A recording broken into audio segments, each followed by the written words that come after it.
dear friends, and a very warm welcome to this session of English class. In today's session, we are going to have some exercises related to English grammar. Tess buys a miracle. ये जो chapter था हमने पूरा पढ़ लिया था, story पढ़ ली थी, क्वेश्चन आंसर्स भी हो गए थे. हम आज से इसका एक बहुत ही इम्पॉर्टेंट पार्ट करने वाले हैं इसके इंग्लिश ग्रामर से रिलेटेड.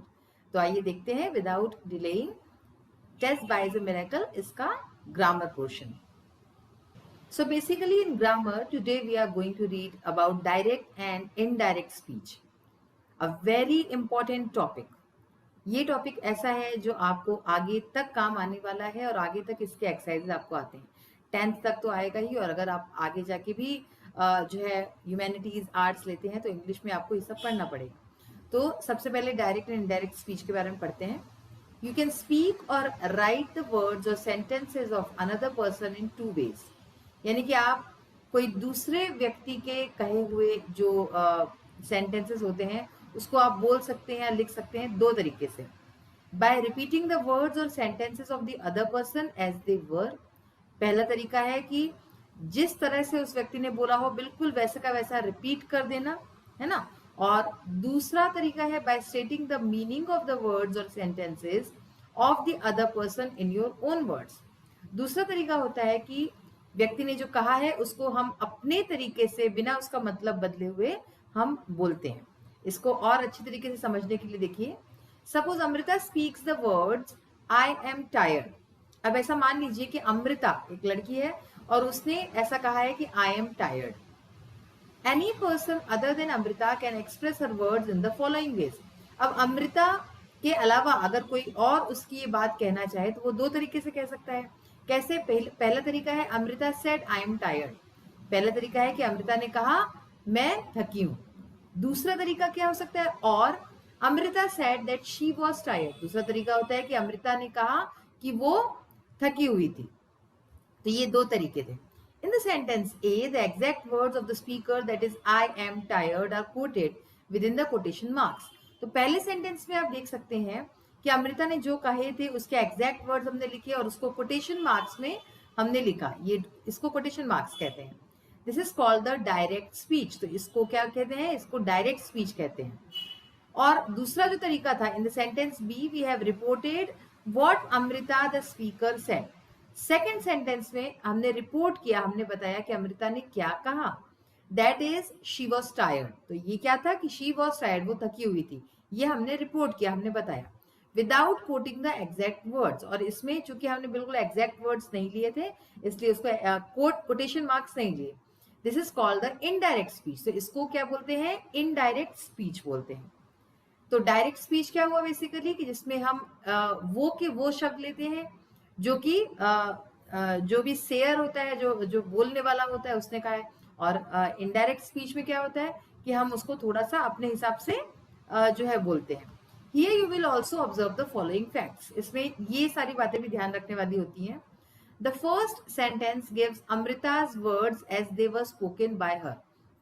जो पहला सेंटेंस हमने देखा था इसमें अमृता ने जो कहा था बिल्कुल वैसे के वैसे शब्द लिए गए थे. So they have been kept within double inverted commas और quotation marks. इसलिए उसको डबल इन्वर्टेड कॉमास या फिर कोटेशन मार्क्स आप जो भी कहें इसको, तो उसमें उन शब्दों को रखा गया कि आई एम टायर्ड या I was tired. The second sentence uses the relative word that. जबकि जब दूसरा सेंटेंस हम अगर देखते हैं तो उसमें जो रिलेटिव वर्ड है दैट, इसका यूज हुआ है in order to connect Amrita's words with those of the reporting person. Amrita के जो वर्ड्स थे जो उसने बोला था उसको जो बोलने वाला जो है, जो बोल रहा है, जो बता रहा है, उसके शब्दों से कनेक्ट करने के लिए दैट इस शब्द का यूज किया था. We use reported speech when we want to repeat what someone had previously said. हम रिपोर्टेड स्पीच का यूज कब करते हैं? जब हम चाहते हैं कि repeat what someone had previously said. किसी ने पहले क्या कहा था ये बताने के लिए हम रिपोर्टेड स्पीच या फिर इनडायरेक्ट स्पीच का यूज करते हैं. Let's look at the difference between direct speech and reported speech. तो डायरेक्ट और इनडायरेक्ट स्पीच के बीच में या फिर रिपोर्टेड स्पीच के बीच में क्या फर्क है ये देखते हैं. डायरेक्ट में क्या होता है? Paras said I am tired. ठीक है ना, ये एक सेंटेंस हुआ, Paras said I am tired. Reported speech या फिर इनडायरेक्ट स्पीच में कैसे लिखेंगे? Paras said that he was tired. तो यहाँ पे हमने दैट लगाया ठीक है ना। और आई की जगह क्या हो गया, ही हो गया, एम की जगह वॉज हो गया। Indirect speech sometimes called reported speech, indirect speech जिसको कि कभी कभी रिपोर्टेड स्पीच भी कहा जाता है, doesn't use quotation marks to enclose what the person said. तो इसमें कोटेशन मार्क्स का यूज नहीं होता है कि जिस व्यक्ति ने जो शब्द बोले उसके लिए कोटेशन मार्क्स का यूज नहीं करते। And it doesn't have to be word for word, और इसमें वर्ड टू वर्ड हम बिल्कुल वैसे के वैसा नहीं लिखते हैं, जैसे कि इन दोनों सेंटेंस में भी आपने देखा।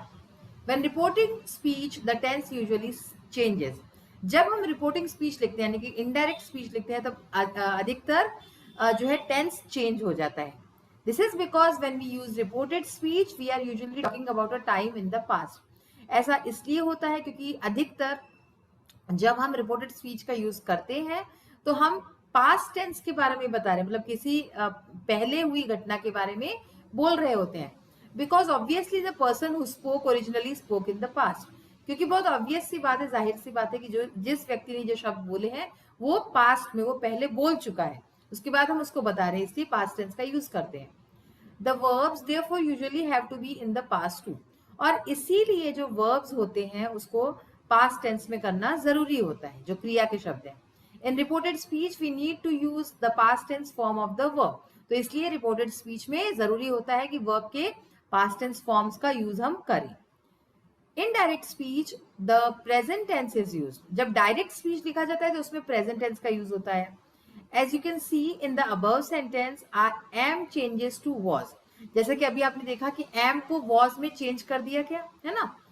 When we use reported speech, तो reported speech में इस तरह के अंतर होते हैं कि past tense का यूज होता है। टेंस चेंज किस तरह से होता है, इस टेबल में देखिए डायरेक्ट स्पीच और इनडायरेक्ट स्पीच। प्रेजेंट सिंपल में शी सेड इट्स कोल्ड, ठीक है ना। और पास्ट सिंपल में क्या होगा, शी सेड दैट वर्ड का यूज इसमें हमेशा होगा, ये आप ध्यान रखिए। He said that it was cold, तो यहाँ पे सारे इन्वर्टेड कॉमास हट गए, इट और इसकी जगह was हो गया, it was cold। Present continuous में she said I am teaching English, past continuous में, ठीक है ना, प्रेजेंट और पास्ट का फर्क है देखिए। तो पास्ट कंटिन्यूअस में she said that she was teaching, ठीक है ना। फिर प्रेजेंट परफेक्ट सिंपल में he said I have done all my work, आपको पता ही है कि हैव का यूज होता है, ठीक है ना। I have done all my work, past perfect simple में he said that he had done all his work, have की जगह क्या हो गया, हैड हो गया। अब है present perfect continuous. Present perfect continuous में she said I have been teaching English for 7 years, तो इसमें क्या था कि आई हैव बीन टीचिंग। अब पास्ट परफेक्ट कंटिन्यूअस में क्या हो गया, she said that she had been teaching, तो क्या था, आई हैव बीन, तो शी हैड बीन, ठीक है ना। Past simple she said I taught Hindi yesterday, ठीक है, I taught Hindi yesterday, past simple. अब past perfect she said that she had taught Hindi the previous day, changes देखते रहिए, यस्टरडे की जगह प्रीवियस डे हो गया, आई टॉट की जगह she had taught, okay. Past continuous she said I was teaching earlier, okay, past continuous में she said I was teaching earlier. Past perfect continuous में she said that she had been teaching earlier, okay. She I का she हो गया, was teaching की जगह had been teaching. Next is past perfect, she said the lesson had already started when he arrived, यानी कि lesson पहले ही शुरू हो चुका था जब वो आया, व्हेन ही अराइव्ड। अब देखिए पास्ट परफेक्ट, इसमें अब कोई चेंज नहीं होगा, नो चेंज, ठीक है ना। पास्ट परफेक्ट में she said that the lesson had already started when he arrived. Next is past perfect continuous, इसमें क्या था, क्या है, she said I had already been teaching for 5 minutes। Past perfect continuous में भी नो चेंज, यानी past perfect के जो आपके होंगे उसमें कोई चेंज नहीं होगा।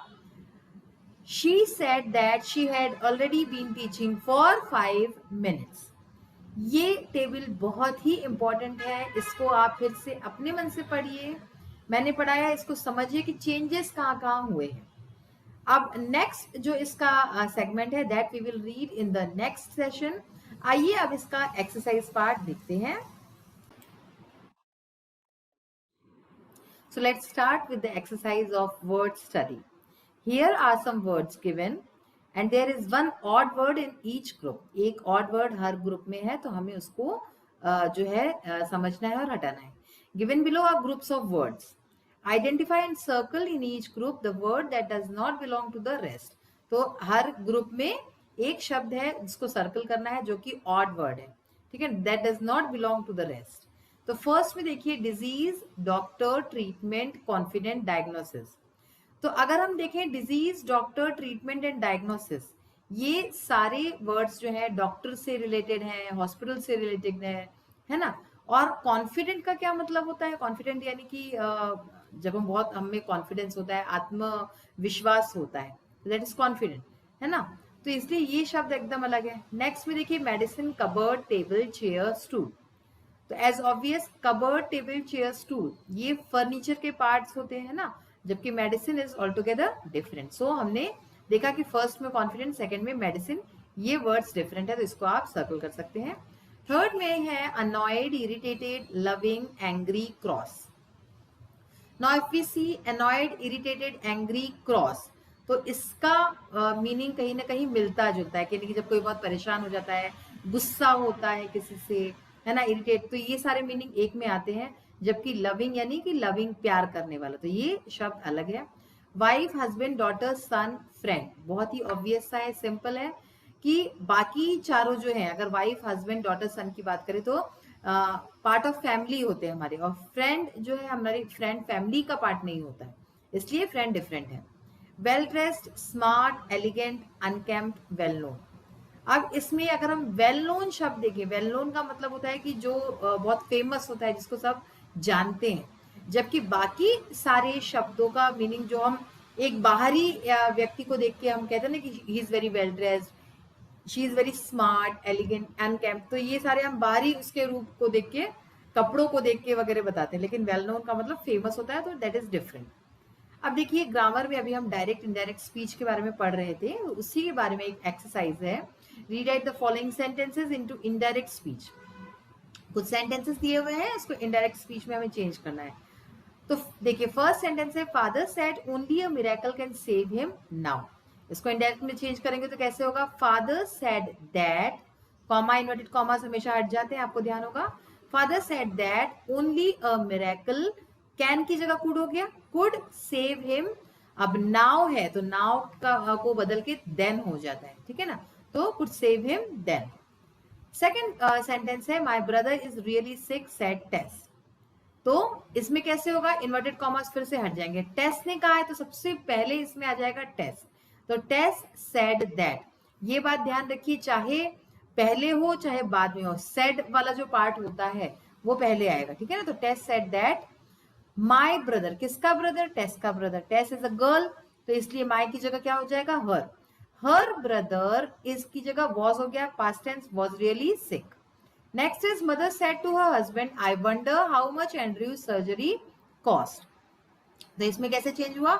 Mother said to her husband, तो mother told her husband, mother ने हस्बैंड को बोला, बताया, told her husband that I wonder, अब आई कौन है? मदर है, that she wondered, okay, ED लग गया, past tense, she wondered how much Andrew's surgery costed. यहाँ पे भी जो जो वर्ब्स होंगे उसका पास्ट टेंस हो जाएगा. द केमिस्ट सेड टू टेस, तो इसमें द केमिस्ट आस्क्ड टेस, क्योंकि ये एक क्वेश्चन है. The chemist asked Tess what do you want, what did she want, ठीक है ना. डू है इसलिए इसका पास्ट टेंस डिड हो जाएगा, व्हाट डिड शी. यू कौन है? टेस है, तो व्हाट डिड शी वांट. अब यहाँ पे आप सोचोगे वांट का वांटेड क्यों नहीं हुआ? Because we have used did, ठीक है ना, डिड का यूज किया है इसलिए यहाँ पे वांट रहेगा. I am talking to my brother who has just come from Chicago, तो इसका किस तरह से चेंज होगा? आई कौन है? केमिस्ट है, तो ही वॉज, आई एम की जगह क्या होगा? He was talking to his brother, my की जगह जहां जहां माई है हिज हो जाएगा, to his brother who had, has की जगह हैड हो गया, who had just come from Chicago. Next, the chemist's brother said to Tess, what kind of miracle does your brother need. Again question है, तो जब question होगा तो asked हो जाएगा. The chemist's brother asked Tess what kind of miracle did her brother need. देखिए what kind of miracle, does की जगह डिड हो गया, डिड हर, है ना, टेस है तो हर brother need. Next, how much do you have asked the well dressed man. तो इसमें भी फिर से जो बोलने वाला होता है, स्पीकर होता है, उसको हम सबसे पहले रखते हैं। The well dressed man asked, ठीक है, how much did she have, how much did she have. Next, she said to me, she asked me, question है इसलिए आस्क्ड हो गया, she asked me how is your brother now, तो क्या हो जाएगा, she asked me how was, इसकी जगह was, how was my brother then, because your कौन है यहाँ पे, मी है ना, तो यो तो माई हो गया। तो how was my brother then, now जब भी होता है तो देन हो जाता है। ये कुछ कुछ चीजें आपको हमेशा याद करनी पड़ेंगी। He said to her what do you want, he asked her, question जब भी होगा तो आपको आस्क लगाना, he asked her what she wanted, okay, what she wanted. या फिर दूसरे तरीके से आप लिख सकते हो व्हाट डिड शी वांट, ये दोनों तरीके हैं जिसमें आप लिख सकते हो। और लास्ट है Tess replied he is really sick and he needs an operation. तो इसका कैसे होगा, टेस रिप्लाइड दैट, ठीक है, Tess replied that he was, इसका जगह वॉज आ गया, he was really sick and he needs an operation, तो क्या हो गया, he needed an operation. Okay, तो जहां जहां प्रेजेंट टेंस था वहां वहां पास्ट टेंस का यूज होगा। तो बच्चों आज हमने बहुत ही इंपॉर्टेंट एक टॉपिक शुरू किया है, डायरेक्ट एंड इनडायरेक्ट स्पीच का, रिपोर्टेड स्पीच भी जिसको बोलते हैं इनडायरेक्ट स्पीच को। तो इस चीज को आपको बहुत ही अच्छे से ध्यान से समझना है, because as I have said earlier also, ये चीज आपको आगे तक काम आने वाली है। तो इसको बिल्कुल अच्छी तरह से पढ़िए और समझिए। आज का सेशन हमारा यही फिनिश होता है। In the next session we will continue with this direct and indirect speech, इसको और अच्छी तरह समझेंगे, बारीकी से समझेंगे। सो तब तक के लिए have a nice day, take care of yourself and your family. Thank you, bye.